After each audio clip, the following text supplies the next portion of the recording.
Hi friends, ನಮಸ್ತೆ ಎಲ್ಲರಿಗೂ. ನಾನಿವತ್ತು ಇನ್ನೊಂದು ರೆಸಿಪಿಯೊಟ್ಟಿಗೆ ಬಂದಿದ್ದೇನೆ. Tomato curry, no onion, no garlic tomato curry. ಇದನ್ನು ಇನ್ನೊಂದು 15 ದಿನ 20 ದಿನ ಸ್ಟೋರ್ ಮಾಡಿ ಇಡ್ಬೋದು.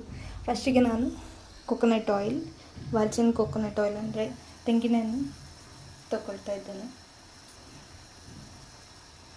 ಮತ್ತು ಏನೇನು ಪದಾರ್ಥ ಹಾಕಬೇಕು ಅಂತ ತೋರಿಸ್ತೇನೆ ನೋಡಿ.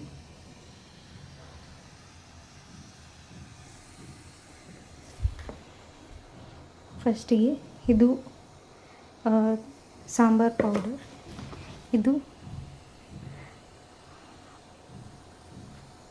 ಪಲ್ಯದ ಪುಡಿ, ಹಾಗೆ ಮೆಂತೆ ಸ್ವಲ್ಪ, ಸಾಸಿವೆ ಮತ್ತು ಜೀರಿಗೆ, ಇಷ್ಟು ಮಾತ್ರ ಸಾಕು ಮಾಡಲಿಕ್ಕೆ. ಈಗ ಶುರು ಮಾಡೋಣ.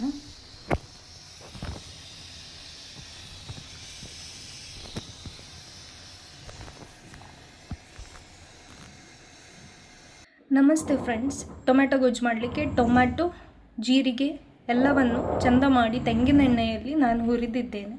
ಅದಾದ ಮೇಲೆ ಸಾಂಬಾರ್ ಪೌಡರ್, ಪಲ್ಯದ ಪುಡಿ ಎಲ್ಲವನ್ನು ಹಾಕಿ ಚೆನ್ನಾಗಿ ಕಡಿದು ಅದನ್ನು ಕುದಿಸಿದರೆ 15 ದಿನ ಇದನ್ನು ಇಟ್ಟು ಸ್ಟೋರ್ ಮಾಡ್ಬೋದು. ಇದನ್ನು ಇಡ್ಲಿ, ದೋಸೆ, ಚಪಾತಿ ಯಾವುದರೊಟ್ಟಿಗೆ ಸಹ ಎಂಜಾಯ್ ಮಾಡ್ಬೋದು. Thank you.